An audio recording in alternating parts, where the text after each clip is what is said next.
Hello, this is Xbox Ahoy, and this is episode 9 of my Black Ops Weapon Guide. Alright, let's go. In this episode we're covering the second assault rifle, the Enfield. It's the first fully automatic weapon in its category, and is unlocked at level 6. Hailing from the United Kingdom, the weapon is manufactured by the Royal Small Arms Factory, situated in the London borough of Enfield, hence the weapon's name in-game. The more formal designation would be the XL64, Experimental Land Service Designation from the year 1964. A bullpup weapon with the magazine and action behind the trigger, the weapon was designed to fire an experimental round based on the then-nascent NATO 5.56mm cartridge. Although the XL64 Individual Weapon saw little use outside testing, it did lay the foundation for the later British service rifles. This weapon was the predecessor of what was to be the SA-80 series of weapons, which replaced the L1A1 SLR, the British-made FAL. Magazine capacity is 30 rounds, typical for most assault rifles in-game. The cartridge fired is known as the 4.85mm SAA, and uses a smaller diameter bullet in the 5.56 case for lower recoil and improved penetration. Damage is low but remains relatively consistent at range. You can rely on a 3 or 4 hit kill in almost all situations. The low damage is coupled with a slow rate of fire, 750 rounds per minute, making the Enfield's damage output lower than most.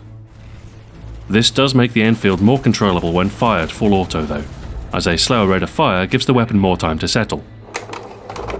There is some recoil which can be an issue at long range. Sustained fire can lead you to shoot above and to the right of your target. One unique trait of the Enfield is its superior aim speed. At 200 milliseconds, this weapon handles like an SMG when aiming. The reload isn't so bad either. A little over 2 seconds is fairly average, but the low rate of fire will help make your magazines last longer.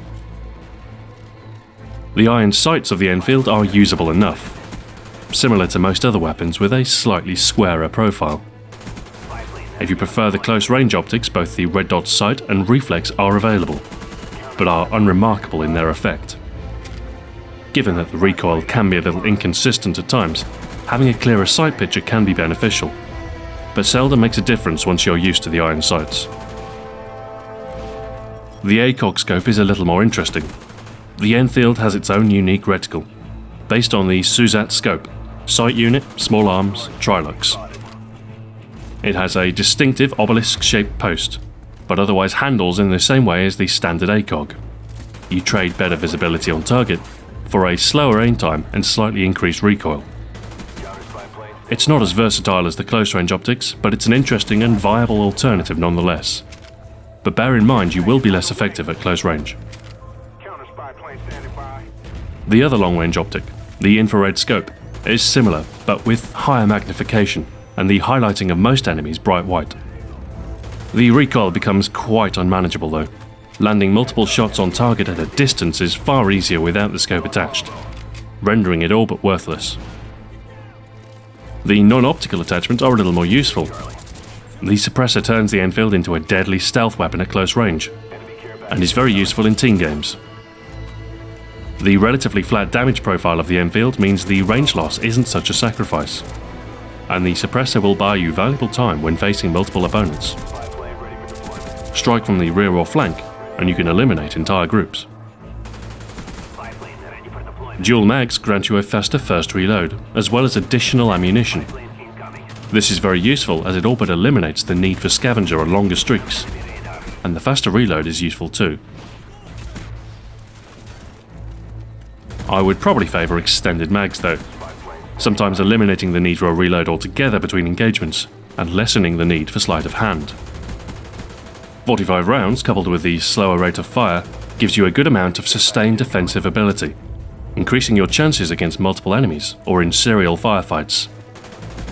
It will also mean you can use the weapon more liberally without fear of running out before you can secure a kill.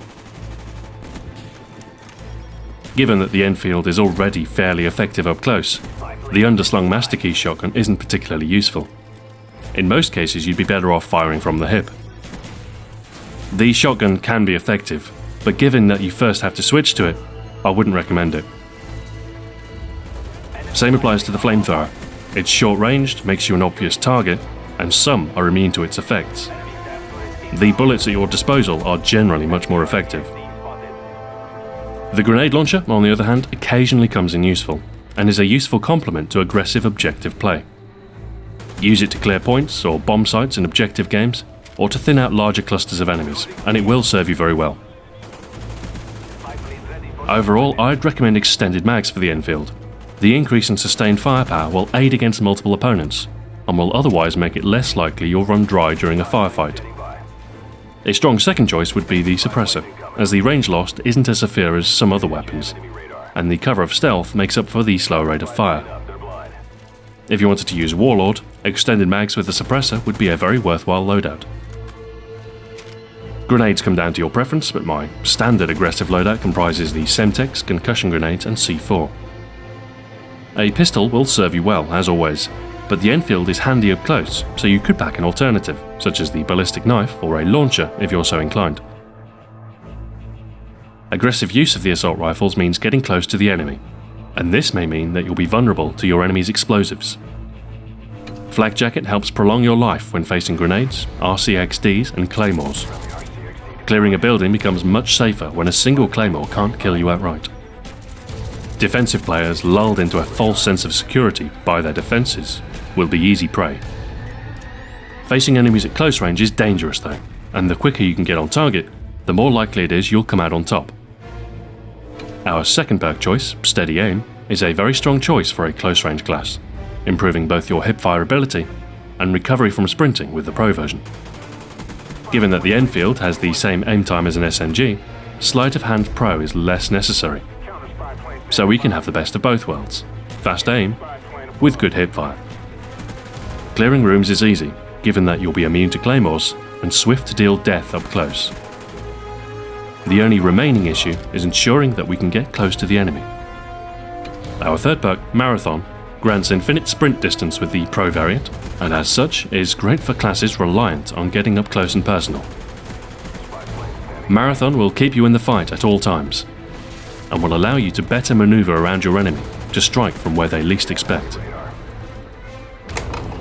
The Enfield's favourable handling characteristics coupled with steady aim make it a perfect candidate for a faster paced game. Take the enemy by surprise, hipfire up close and aim when necessary. You can essentially employ the weapon as an SMG, but benefit from slightly more balanced long-range characteristics. Playing aggressively can be a risky manoeuvre. You leave yourself open to a well-prepared enemy. But the fast aim time, coupled with steady aim, will tilt the odds in your favour up close. By throwing some caution to the wind and pushing hard against the enemy, you might just find who dares wins. Thanks for watching. This has been Xbox Ahoy. Join me next time when I'll be covering the second shotgun, the Stakeout. Until then, farewell.